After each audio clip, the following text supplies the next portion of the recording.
Hey, everybody. So, if you're listening to this, I just want to first of all start off by saying, Yay, we're almost done with the semester. Yay, celebrate small victories. It's been a hard semester for me, particularly, so I'm pretty sure it's hard on all of us. So, anyway, I'm going to try to make this as short as possible and we'll go out of order because I know these videos can take up a lot of your time. So, the first thing that I'm thinking about in terms of the answers to the questions for this week is the idea of restorative behavior. And the idea, as I'm understanding it through the reading, is that restorative behavior looks at how behavior is twice performed, right? So, looking at how Anna Devere Smith is trying to recreate people's behavior, but in there is a conundrum because you can never perform the same thing twice. Um, but the idea of restorative behavior is like looking at past history of the way things have been done and what it brings up in terms of through its performance in terms of identity and all of that good stuff. And so, in terms of answering that question in relationship to a work, a performance, I'm going to reference Alvin Ailey's Revelations just in terms of its accessibility, in terms of thinking about this complex structure. I think one of the fascinating things about the work, if we put ourselves in the time period of 1960s, is how it was able to capture and reperform or twice perform the behavior of, let's say, blacks in church, and specifically looking at the last section of Revelations, the yellow section, which is really a recapitulation of the behaviors that would go on in the church and how Alvin Ailey was astute at capturing these moments and putting them into the repertoire of the work that really is born out of like how women did fan themselves or disguise fanning other parts of their body, and that becomes a choreography, or even like in the scolding of a woman to a man for infidelity, like these things, which are actual behaviors that happen in the church. And the performance of Revelations is the restorative behavior of that situation.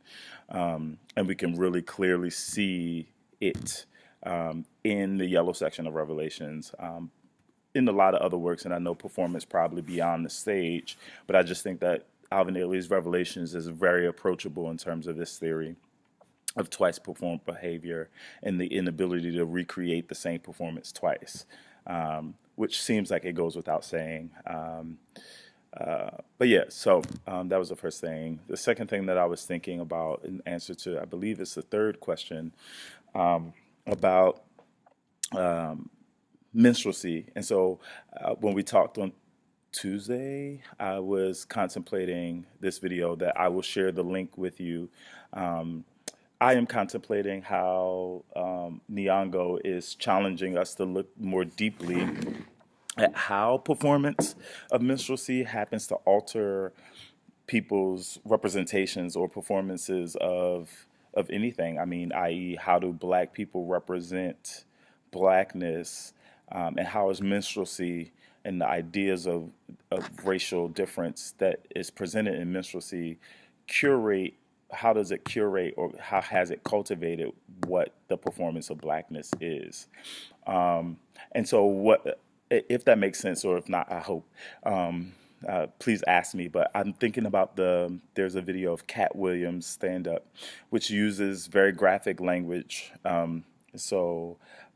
Parental discretion is advised, but I do encourage you to listen to the whole thing because the moral of it, there is a great moral through the language, through the whole scenario, and I believe it directly relates. So, just in terms of context, he is talking about being hired to do a job that disrespects someone, another artist, Flavor Flav in this case, based on the ideas of race as they are thought of by white people, and Cat Williams himself being conflicted between needing to take the job in order to pay his bills and live and eat, but coming along with that is perpetuating the same stereotypes that people have about us in order to pay his bills.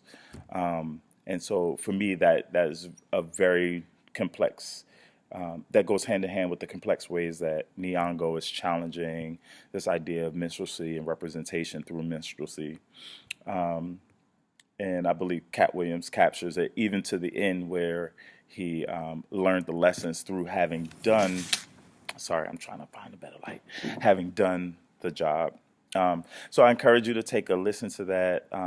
That is the idea of restorative behavior. And then in the first question, these ideas of the Confederate statues, when I look at it, the Denton statue in relationship to the reading, the very first thing that comes out to me is how it draws subliminally and subconsciously on representations that are there, even if people don't know. And what I mean by that is like the archway with the guard on top of it is very indicative of the same portal archways that were used in importing slaves from Ghana. Like if you ever look at Ghanaian pictures of like historical monuments or the things that they've monumentalized about transatlantic slave trade, it is the same, like being locked in a cell that the only light had come through this archway or this portal that was guarded by guards at the top that would shoot you the minute you tried to escape. But looking through it, the only thing you could see is freedom, but you were chained, and you knew that the freedom on the other side of this archway wasn't really freedom. It was either your death by drowning or your death by, being forced into slavery. And so so the archway is drawing on these fears in this subconscious way, even if people don't know it. It is still identifying with that sort of repressive history. And of course, when we add in the words that are used, Confederacy, when we add all of those fears that come with the inscriptions, it is very much drawing on these representations and performing these same ideological fears that go back generations and histories for certain groups of people. In this case, Black Americans. So yeah, that's my answer to these questions for this week. Okay.